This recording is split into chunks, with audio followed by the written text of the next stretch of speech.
ইন্নাল্লাযীনা ক্বালু রাব্বুনাল্লাহ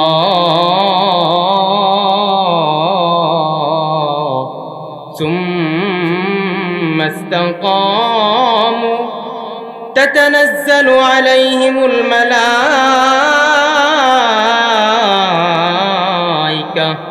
আল্লা তাখাফু ওয়ালা তাহজানু وأبشروا بالجنة التي كنتم توعدون আল্লাহ রাব্বুল আলামিন বলেন, যারা নেককার বান্দা, যারা আল্লাহর প্রিয় বান্দা, তাদের সামনে যখন মালাকুল মাউত ফেরেশতা আজরাইল আসবে তাদের জান কবজ করার জন্য, বলে তাদের সাথে মালাকুল মাউত ফেরেশতার সাথে আরো অসংখ্য ফেরেশতা, আরো অসংখ্য রহমতের ফেরেশতা ওই আল্লাহর বান্দা বান্দির কাছে আসবে। বলে, যে বান্দা বলেছে ইন্নাল্লাযীনা ক্বালু, নিশ্চয়ই যারা বলেছে আমাদের রব হলেন আল্লাহ, আমাদের রবকে, আমাদের রব হলেন আল্লাহ, আমাদের সব হলেন আল্লাহ, বলে শুধু বলছে, ঈমান আনছে, বিশ্বাস করছে এমনটা না। আল্লাহ রাব্বুল আলামিনের উপরে ঈমান আনার পরে, বিশ্বাস করার পরে তারা এই ঈমানের উপরে অবিচল অটল থাকছে। ওই বান্দা বান্দি যখন মৃত্যুর শয্যায় চলে যাবে, তখন মালাকুল মাউত ফেরেশতা যখন তার সামনে উপস্থিত হইবে, তখন তার কাছে আর অসংখ্য ফেরেশতা, রহমতের ফেরেশতা আসবে, আয়েশা বলবে তাতানাজ্জালু আলাইহিমুল মালায়েকা, অসংখ্য ফেরেশতা আসবে। আয়েশা কি বলবে? ফেরেশতা আয়েশা বলবে, আল্লাহ তাখাফু, হে বান্দা ভয় পেও না, হে বান্দা তোমার ভয় পাওয়ার কোনো কারণ নাই, ওয়ালা তাহজানু, তোমার কোনো চিন্তার কোনো কারণ নাই। আজকে তোমার কোনো ভয় নাই, আজকে তোমার কোনো চিন্তা নাই। হে বান্দা তুমি চিন্তিত হইও না, তুমি ভয় পেও না। এমন ভাবে ফেরেশতারা ওই আল্লাহর বান্দা, ওই বান্দিকে সান্ত্বনা দিতে থাকবে। আর কি বলবে? ওয়ালা তাহজানু ওয়া আবশিরু বিল জান্নাতিল্লাতী কুনতুম তুআদুন, জান্নাতের কথা বলবে, জান্নাতের নাজ নিয়ামতের কথা বলবে, জান্নাতের নাজ নিয়ামত গুলা তার চোখের সামনে তুলে ধরবে। ওই বান্দা সে তাকায় থাকবে জান্নাতের নাজ নিয়ামতের দিকে তাকায় থাকবে, আর ওই পাক দিয়ে মালাকুল মাউত ফেরেশতা আজরাইল তার জান কবজ করে ফেলবে, সে টেরও পাইবে না। বলেন না সুবহানাল্লাহ। ওয়ামাল হায়াতুদ দুনিয়া ইল্লা মাতাউল গুরুর। সাদাকাল্লাহু মাওলানাল আযীম।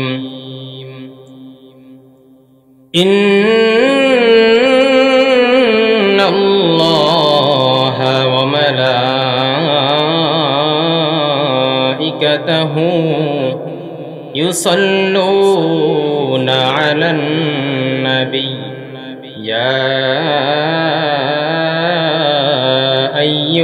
আইয়ুহাল্লাযীনা আমানু সাল্লু আলাইহি ওয়া সাল্লিমু তাসলিমা। সবাই মুহাব্বতের সাথে দুরূদ ইব্রাহিম পাঠ করি। আল্লাহুম্মা সাল্লি আলা মুহাম্মাদিন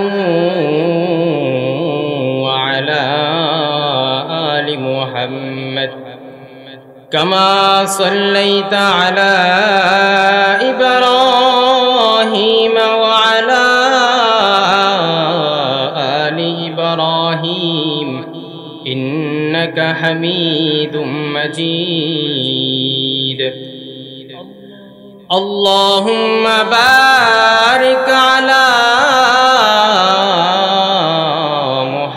محمد وعلى آل محمد كما باركت على إبراهيم وعلى آل إبراهيم إنك حميد مجيد ربي زدني علما رب اشرح لي صدري ويسر لي أمري واحلل عقدة من لساني يفقه قولي رب يسر ولا تعسر وتمم علينا بالخير الحمد لله খরিয়ালা পূর্বপাড়া দেশ ও প্রবাসী ভাইদের উদ্যোগে ইসলামী মহাসম্মেলনের উপস্থিত সম্মানিত সভাপতি, উপস্থিত আছেন উলামায়ে কেরাম, মুরব্বিয়ান আইজম, আমার সমবয়সী তরুণ যুবক ভাইয়েরা এবং পর্দার আড়ালে আছেন আমার সম্মানিতা মা ও বোনেরা। মহান আল্লাহ রব্বুল আলামিনের দরবারে অসংখ্য অগণিত লাখ কোটি শুকুর যে মহান আল্লাহ সুবহান মহিয়ান গরিয়ান সর্বশক্তিমান রব্বি করিম আমাদেরকে দুনিয়াবি সকল কাজকর্ম থেকে, দুনিয়াবি সকল জায়জামেলা ব্যবসা বাণিজ্য থেকে, সব কিছু থেকে আল্লাহ রব্বুল আলামিন আপনি আমাকে পরিত্যাগ করে এমন একটা সুন্দর পরিবেশ নবীজির বাগানে আপনি আমাকে সুস্থতার নিয়ামত দিয়ে অসংখ্য মুসলমান থেকে যাচাই বাছাই করে নবীজির বাগানে আসার এবং বসার তৌফিকটুকু দিয়েছে।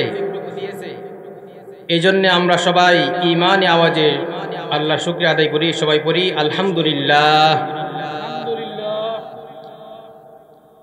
তো মাহফিলে আসতে পেরে আমরা খুশি না বেজার? আলহামদুলিল্লাহ বললে খুশি হবেন কে বলেন না?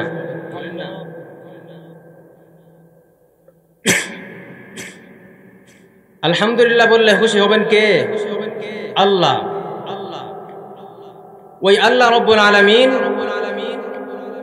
আপনি আমাকে এমন একটা সুন্দর পরিবেশে অসংখ্য মানুষ থেকে যাচাই বাছাই করে যে নিয়ে আসছেন, এই জন্য আমরা আল্লাহকে খুশি করার জন্য আবার বলতে পারবো না আলহামদুলিল্লাহ? বলে আল্লাহ শুকরিয়া আদায় করলে, আল্লাহর প্রশংসা করলে কি লাভ? যারা আল্লাহর প্রশংসা করে, আল্লাহর কৃতজ্ঞতা করে, তাতে আল্লাহর কোনো লাভ হবে না, যে আল্লাহর কোনো সম্মান বেড়ে যাবে না, বরং আমার সম্মান, আমার ইজ্জত, আমার মর্যাদা আল্লাহ রাব্বুল আলামিনের কাছে বেড়ে যাবে। সুবহানাল্লাহ। তো আল্লাহ রাব্বুল আলামিন আপনি আমাকে এমন একটা সুন্দর পরিবেশে আনছেন, এজন্য আমরা আবারও বলি আলহামদুলিল্লাহ। এই যে আমি আপনাদের থেকে জানতে চাই, আমাদেরকে এই বাক শক্তি, কথা বলার মতো ক্ষমতা কে দিয়েছে? আমাদেরকে কথা বলার মতো শক্তি আল্লাহ রাব্বুল আলামিন দিয়েছে। এই কথা বলার জন্য আমরা কি মাঝে মধ্যে আল্লাহ রাব্বুল আলামিনকে বিল দিতে হয়?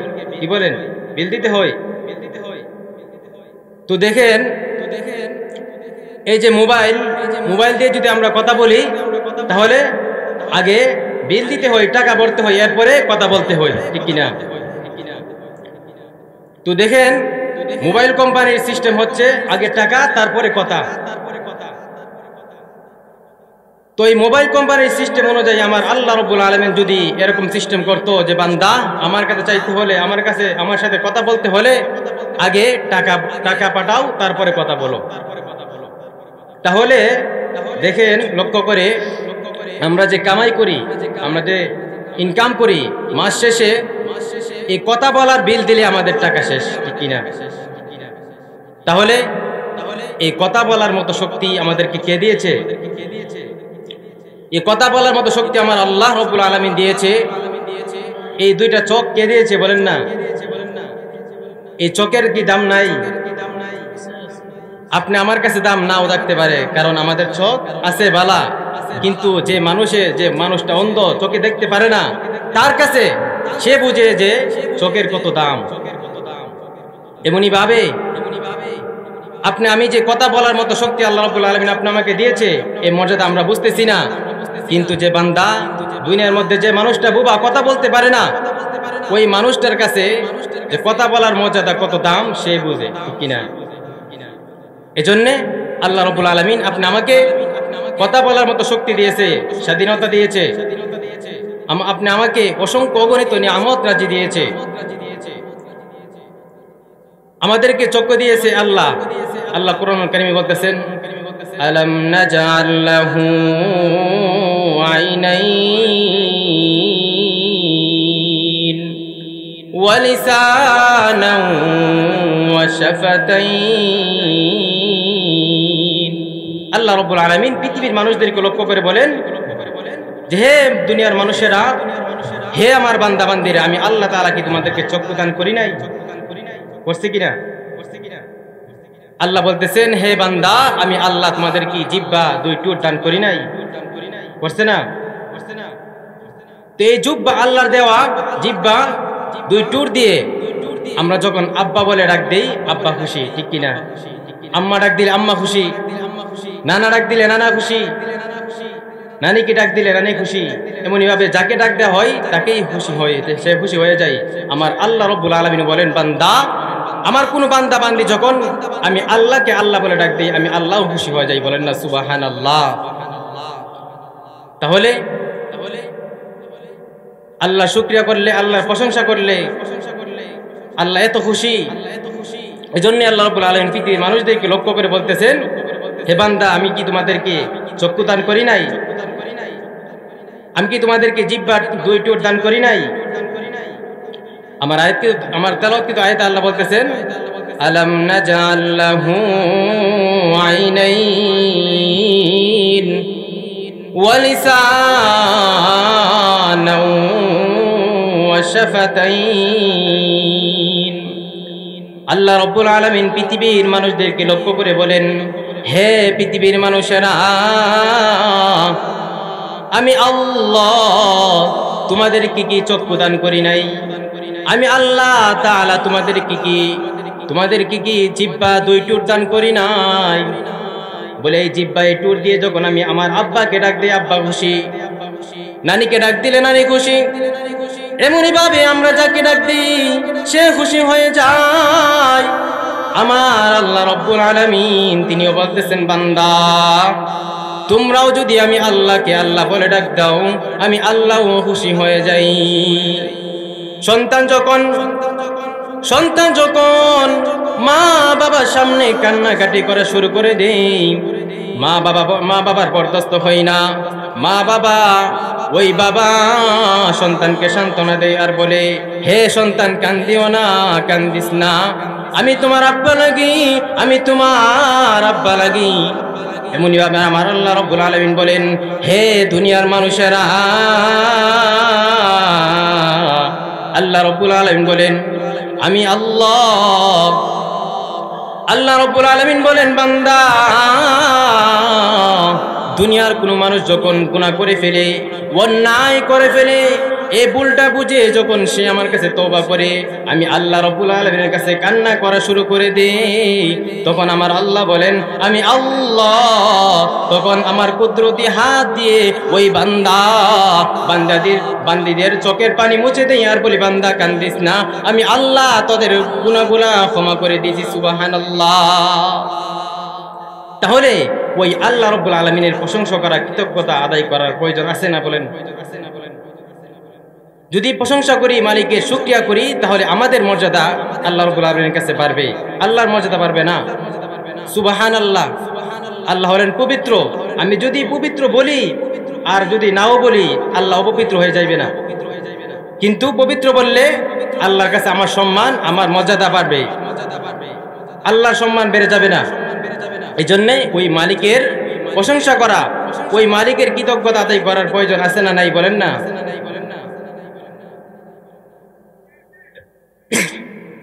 এজন্যে সময় সংক্ষিপ্ত, আমি যে আপনাদের সামনে যে আয়াতে কালিমা তেলাওয়াত করেছি, এমন একটা আয়াতে কালিমা তেলাওয়াত করেছি, এমন একটা আয়াত তেলাওয়াত করেছি যে আয়াতের ব্যাপারে দুনিয়ার মানুষ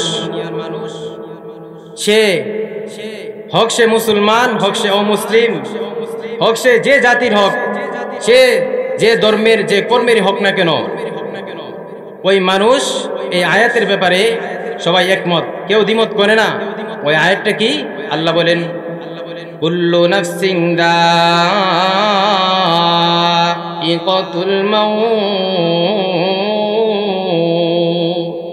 আল্লাহ রাব্বুল আলামিন বলেন যে দুনিয়ার প্রত্যেকটা প্রাণী, যার প্রাণ আছে, সে মৃত্যুর স্বাদ গ্রহণ করতে হবে। কি করতে হবে? মরতে হবে। হক সে এই আয়াতের ব্যাপারে, এই মরণের ব্যাপারে দুনিয়ার কোনো মানুষ দ্বিমত করে না। দুনিয়ার মধ্যে এমন কিছু মানুষ আছে যারা আল্লাহকে বিশ্বাস করে না, নবীকে বিশ্বাস করে না, কোরআন হাদিস বিশ্বাস করে না, জান্নাত জাহান্নাম বিশ্বাস করে না, কবর হাসর হ্যাঁ ইত্যাদি এগুলা বলতে তারা বিশ্বাস করে না, কিন্তু মরণকে বিশ্বাস করে না এমন মানুষ নাই। যে নাস্তিক বলেন, আস্তিক বলেন, মুসলমান বলেন, মুসলিম বলেন, অমুসলিম বলেন, যার কথাই বলেন না কেন, দুনিয়াতে যে মানুষ আছে প্রত্যেক মানুষই তারা একমত যে মরতে হবে। আপনারা যারা এখানে আছেন, আপনারা কি বিশ্বাস করেন যে মরতে হবে? কারণ আল্লাহ রাব্বুল আলামিন বলতেছেন যার প্রাণ আছে সেই মৃত্যুর স্বাদ গ্রহণ করতে হবে।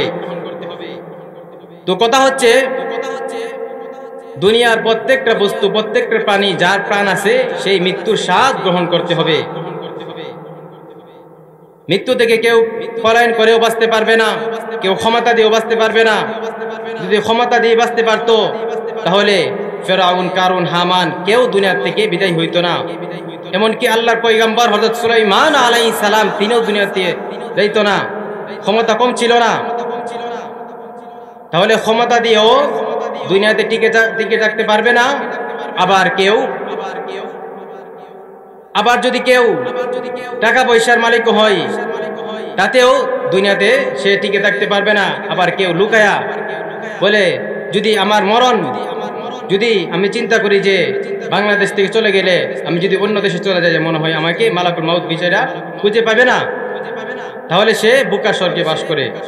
কারণ যদি আমার মরণ যদি আগামীকাল যদি আমেরিকাও হয়, তাতে আমি যে কোনো মাধ্যমে হোক আমি ওইখানে গিয়ে পৌঁছবই।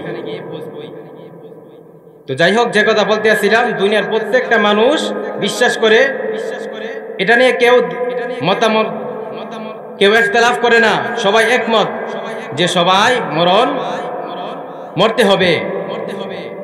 আমরাও যারা আছি আমরাও একমত, আমরাও মরব। কিন্তু কথা হচ্ছে এই মরণের কথা শুনলে আমাদের ভয় লাগে। কিন্তু খাঁটি মুমিন যারা ঈমানদার বান্দা, তারা মরণের জন্য প্রস্তুত হয়ে থাকে, তারা মরণকে ভয় করে না। কারণ তারা জানে এই মরণের পরেই আল্লাহ রাব্বুল আলামিনের সাথে দিদার লাভ করবে, আল্লাহ জান্নাতে যাবে। ঠিক কিনা? না মরলে কেউ জান্নাতে যাইতে পারবে? আল্লাহ দিদার লাভ করতে পারবে? তো সবাই একমত মরতে হবে। কিন্তু এই জায়গাটার মধ্যে ভেজাল যে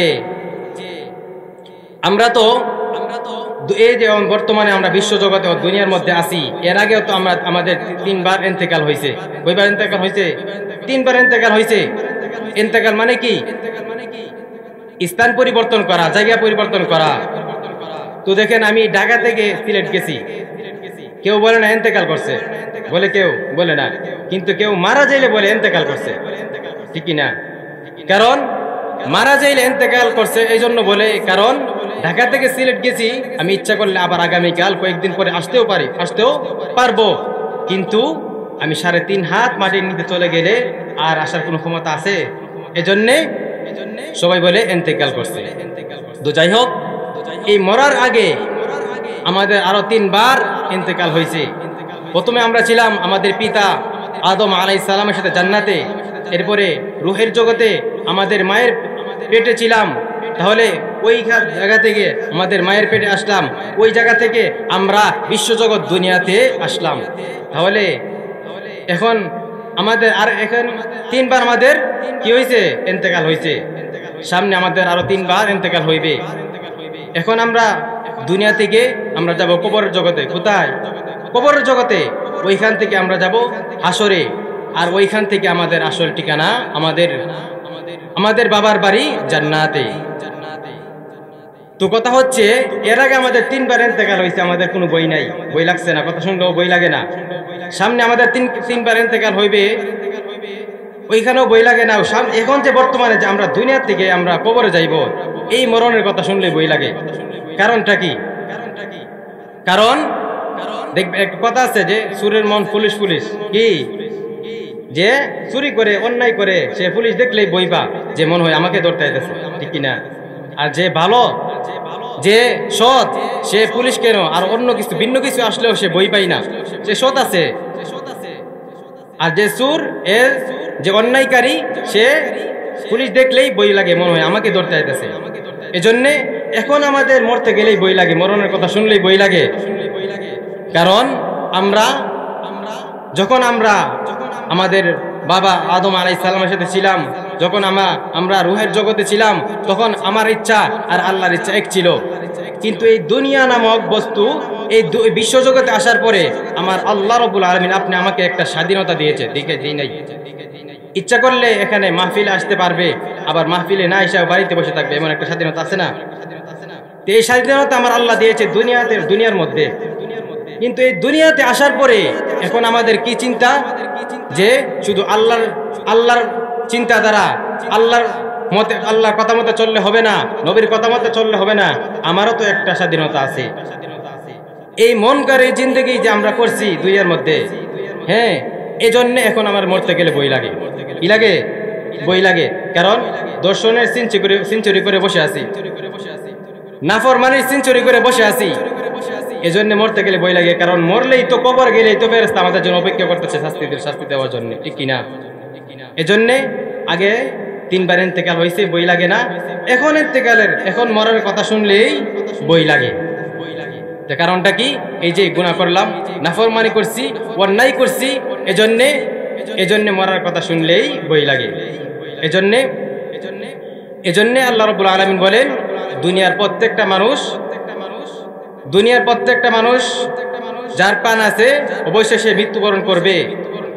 আর এই মৃত্যুর কথা শুনলে আমাদের বই লাগে, কারণ আমরা গুনাহ করছি, অন্যায় করছি, এজন্য আমাদের বই লাগে। আর দ্বিতীয় নাম্বার কথা হচ্ছে, আমরা মরণকে বিশ্বাস করি, ঠিক আছে, কিন্তু সবার মরণ একরকম হবে না।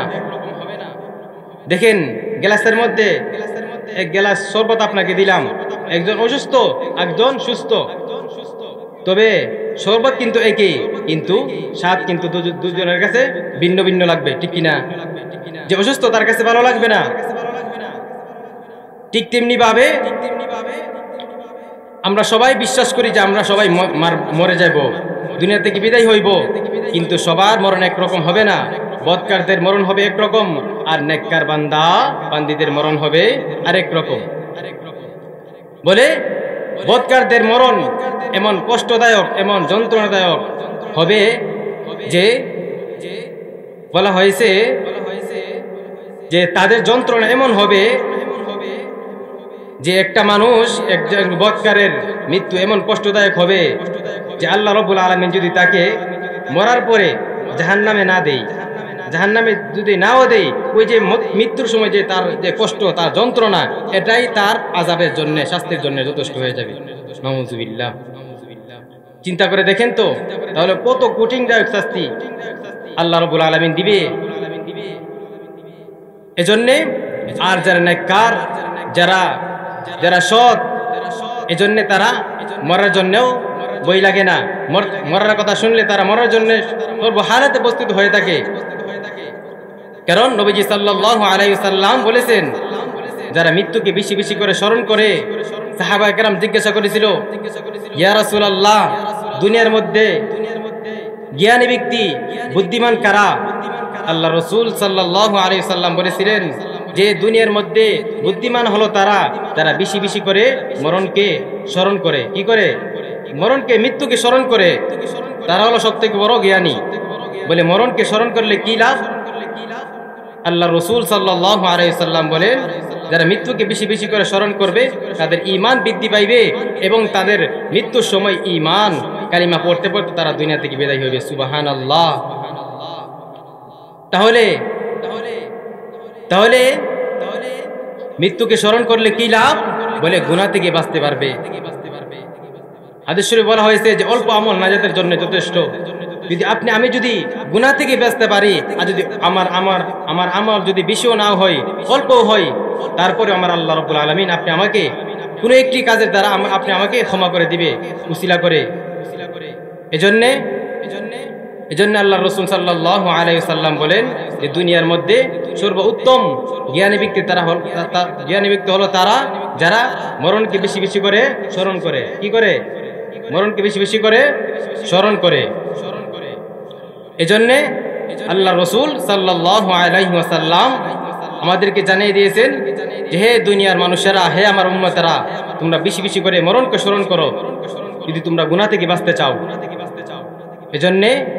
এজন্যে যাদের ভিতরে মরণের ভয় থাকবে তারা কোনোদিন আজান দিয়ে বাড়িতে বসে থাকবে না, নামাজ ছেড়ে দিবে না। তারা ইচ্ছাকৃতভাবে তারা রোজা ভাঙবে না। তারা কি করবে? তারা হজ ফরজ হলে তারা হজ না করে থাকবে না, তারা যাকাত না দিয়ে থাকবে না। আল্লাহর যে বিধান আছে এগুলা তারা আদায় না করে থাকবে না যদি মরণের ভয় থাকে। আমার ভিতরে মরণের ভয় নাই, এজন্য আমি নাফরমানির মধ্যে সহজে লিপ্ত হয়ে যাই। যে মানুষের ভিতরে, যে আল্লাহর বান্দা বান্দির ভিতরে মরণের ভয় থাকে ওই বান্দা কখনো নাফরমানিতে নিমজ্জিত হইতে পারে না। এজন্য যে কথা বলতে আসছিলাম যে যারা বদকার নাফরমান তাদের মৃত্যু হবে কঠিনদায়ক শাস্তি। যে মৃত্যুর সময় যে তাদের যে মালাকুল মাউত তাদের সামনে যে জান কবজ করবে, তার আযাবের জন্য, শাস্তির জন্য এটাই যথেষ্ট হয়ে যাবে। আর নেককার বান্দা বান্দীদের ব্যাপারে আল্লাহ রাব্বুল আলামিন কি বলেন যে তাদের মরণ হবে কিরকম? আল্লাহ বলেন ইন্নাল্লাযীনা ক্বালু রাব্বুনাল্লাহ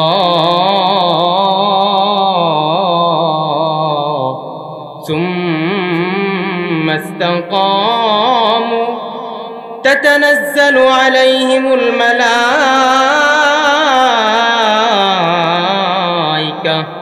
আল্লা তাখাফু ওয়ালা তাহজানু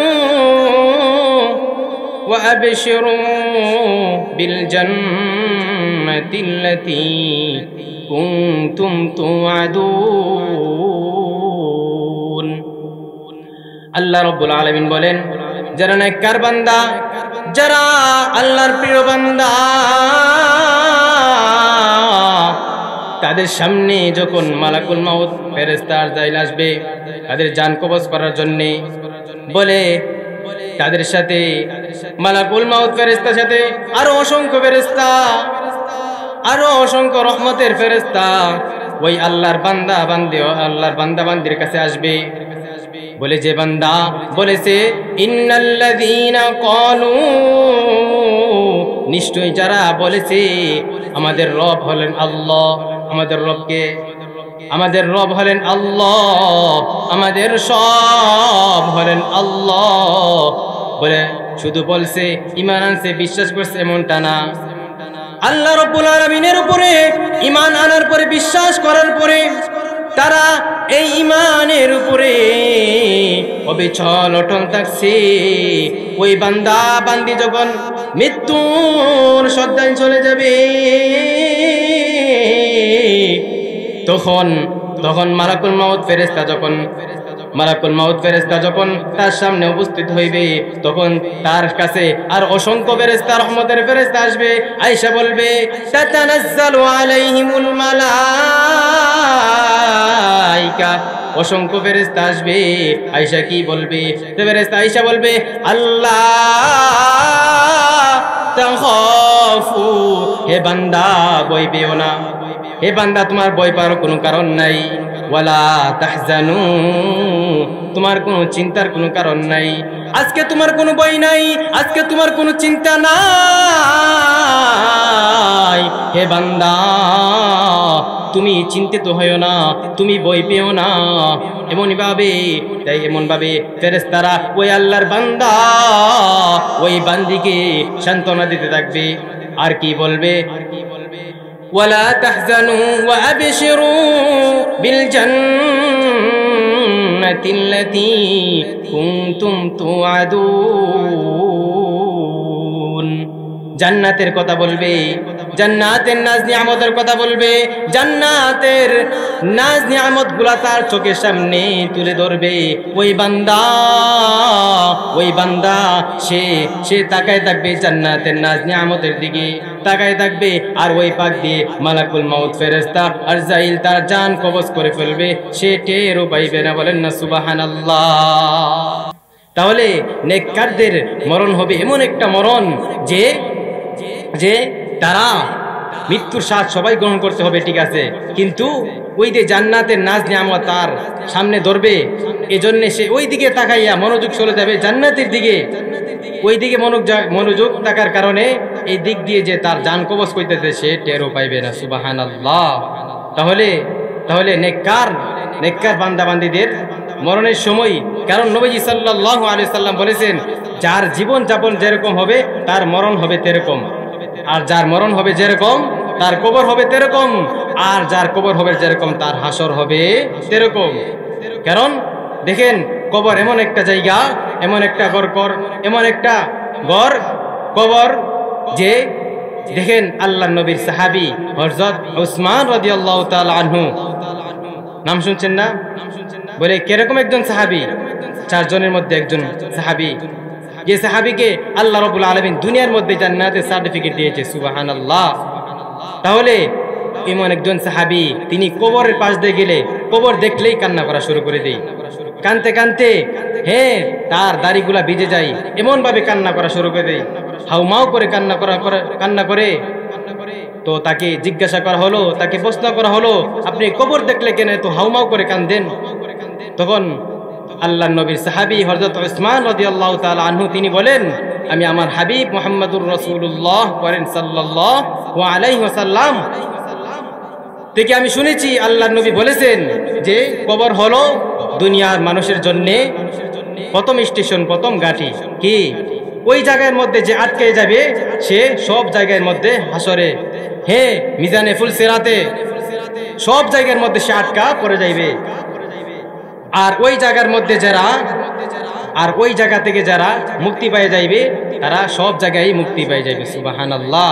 এজন্য আমি কবর দেখলে আমার কান্না করা শুরু হয়ে যায়, কবর দেখলে আমার ভয় লাগে, আমার যার কি অবস্থা হবে এই জায়গায় যদি আমি আটকে যাই।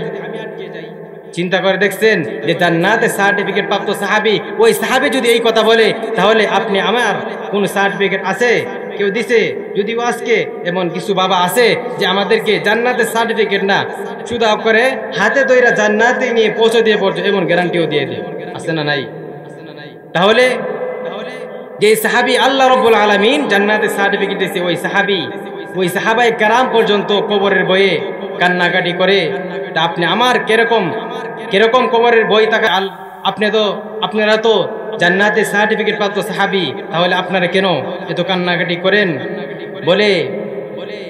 বলে যে আল্লাহ রাব্বুল আলামিন আমাদেরকে জান্নাতের সার্টিফিকেট দিয়েছে, যদি আমার কোনো ভুলের কারণে, যদি কোনো রকমে বা কোনো কিছুর মাধ্যমে যদি আল্লাহ রাব্বুল আলামিন আগামীকাল বলে যে তোমার কাজকর্ম আমাদের পছন্দ হয় নাই, যে সার্টিফিকেট দিয়েছিলাম এই সার্টিফিকেট, এই টিকিট আমাকে দিয়ে দাও, তাহলে আমার কি অবস্থা হবে? তাহলে চিন্তা করে দেখছেন, সাহাবায়ে কেরামের যদি এমন মর্মান্তিকতা, এমন চিন্তাধারা থাকে, তাহলে আপনি আমার কিরকম চিন্তাধারা, আপনি আমার কিরকম কবরের বই? এটা যেহেতু কবর পাশের স্মরণের মাহফিল, এজন্য কথাগুলো বলতেছি। এই দুনিয়ার মধ্যে আমরাও একদিন কবরে শুয়ে যাইব, ঠিক কিনা? কবর যাইতে হবে না? আরে কত ক্ষমতাওয়ালা, কত টাকাওয়ালা, কত এলাকার মেম্বার চেয়ারম্যান ছিল, কত মাতব্বর ছিল, এদের সামনে গেলে বই লাগতো। ওই দাবট, ওই ক্ষমতাওয়ালা লোকগুলা কবরে এতিম হয়ে শুয়ে আছে, তাদের কবরের উপরে গরু ছাগল বেড়া ঘাস খাইতেছে, সরানোর মতো কোনো এমন ক্ষমতা, এমন কিছু নাই। অথচ দুনিয়ার মধ্যে তার কত ক্ষমতা ছিল, তাকে দেখলে মানুষ দেখলে বই পাইতো। তাহলে আজকে এতিম হয়ে কবরে শুয়ে আছে, ওই অন্ধকার কবরে আমাদেরকে যাইতে হবে কি হবে না? তাহলে এখন থেকে আমাদেরকে চিন্তা করতে হবে এই ঘর কবরে যদি আপনি যদি আটকে পড়ে যাই, তাহলে সব জায়গায় আমি আটকে পড়ে যাব। এজন্যে যে আয়াতে কারিমা তেলাওয়াত করেছিলাম, এই আয়াতের মাধ্যমে আল্লাহ রাব্বুল আলামিন একটাই কথা আমাদেরকে বুঝাইতেছে যে দুনিয়ার প্রত্যেকটা মানুষ, দুনিয়ার যার প্রাণ আছে সেই মৃত্যুর স্বাদ গ্রহণ করতে হবে। দুনিয়ার মধ্যে আল্লাহ অসংখ্য অগণিত আল্লাহ রাব্বুল আলামিন মাখলুকাত সৃষ্টি করেছেন। প্রত্যেকটা সৃষ্টি আল্লাহ রাব্বুল আলামিনের প্রত্যেকটা সৃষ্টি মানুষদেরকে মেসেজ দিতেছে, হে সূর্য উদিত হওয়া থেকে সূর্য অস্তমিত হওয়া পর্যন্ত প্রত্যেকটা সৃষ্টি। তো যাই হোক, যে কথা বলতে আসছিলাম, এই অন্ধকার ঘর কবরে আমাদেরকে যাইতে হবে। এজন্যে আমাদেরকে কি করতে হবে? কবরের সামান নিয়ে যাইতে হবে। এই অন্ধকার ঘর কবরে যদি আপনি যদি আটকা পড়ে যাই, তাহলে সব জায়গার মধ্যে আপনি আটকা পড়ে যাব। এজন্যে কবরের সামান নিয়ে আল্লাহ রাব্বুল আলামিন আমাদের সবাইকে কবরের সামান নিয়ে নেক আমল করে ঈমান নিয়ে আমাদেরকে দুনিয়া থেকে বিদায় হওয়ার তৌফিক দান করুক। সবাই বলে আমিন। ওয়া আখিরু দাওয়ানা আলহামদুলিল্লাহি রাব্বিল আলামিন। আসসালামু আলাইকুম ওয়া রাহমাতুল্লাহ।